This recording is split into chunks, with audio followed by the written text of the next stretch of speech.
Welcome back to LBG Reviews. Please be sure to like and subscribe. Today we'll be talking about Bits and Bops, a rhythm game that is heavily inspired by things like Rhythm Heaven from Nintendo consoles.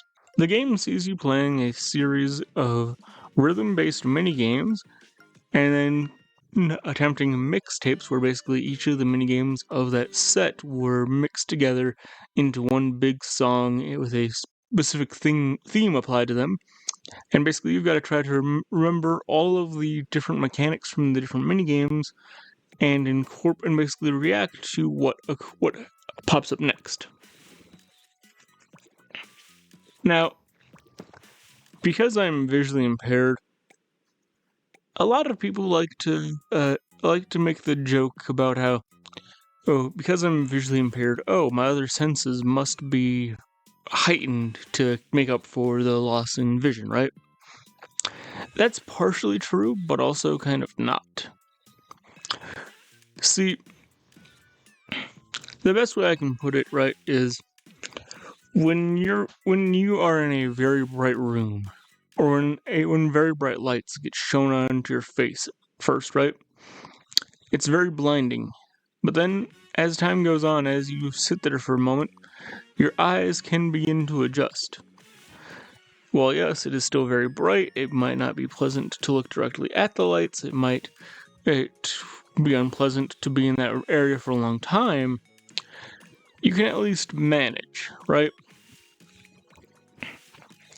A similar thing happens with my other senses. Yeah, sure, I can feel things, I rely a lot more on like tactile sensations and like audio, but at the same time, when you rely so heavily on those things, it becomes such second nature for people like me who have been legally blind since birth that it's like, it doesn't really improve things that much.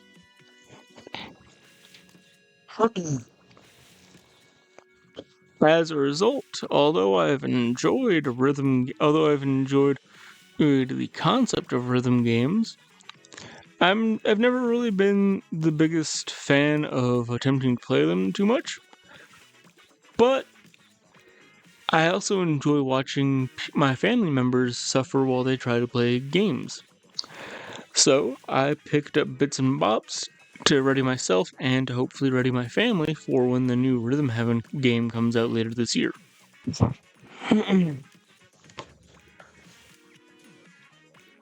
Now, the game does offer a few accessibility settings.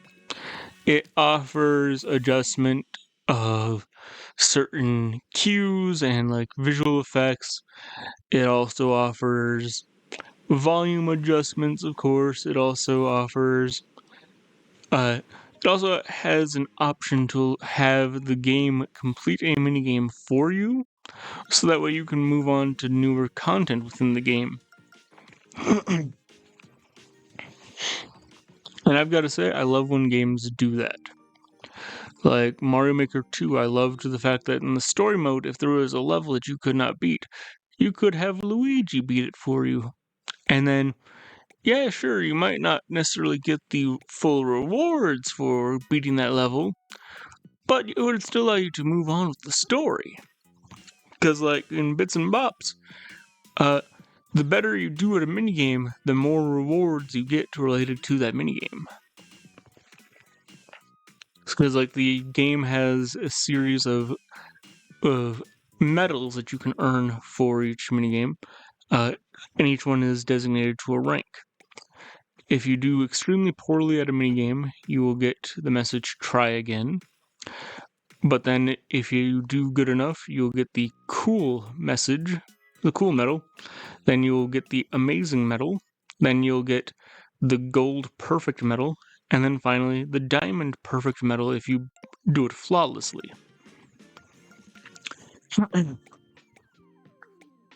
But then you can also go back to the counter and basically tell the dog at the counter hey, I need you to beat a minigame for me, and then he'll beat that minigame for you. You won't earn any of the rewards from necessarily beating it, apart from maybe that you do earn a decoration that goes behind the dog in the center of the shop for each minigame. You do earn that, even if he beats it for you. But otherwise, you don't earn, like, when you get a cool or an amazing, you get records and different things to listen to or play with. You don't get those, but you do get to move on to the next minigame or on to the next mixtape, depending on what minigame you had him beat. But with that, I'll let some of my gameplay speak for itself for a moment.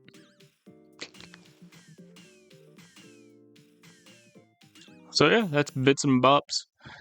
Really cool game, and I'm excited to see my family struggle with this. See you guys next week. Bye!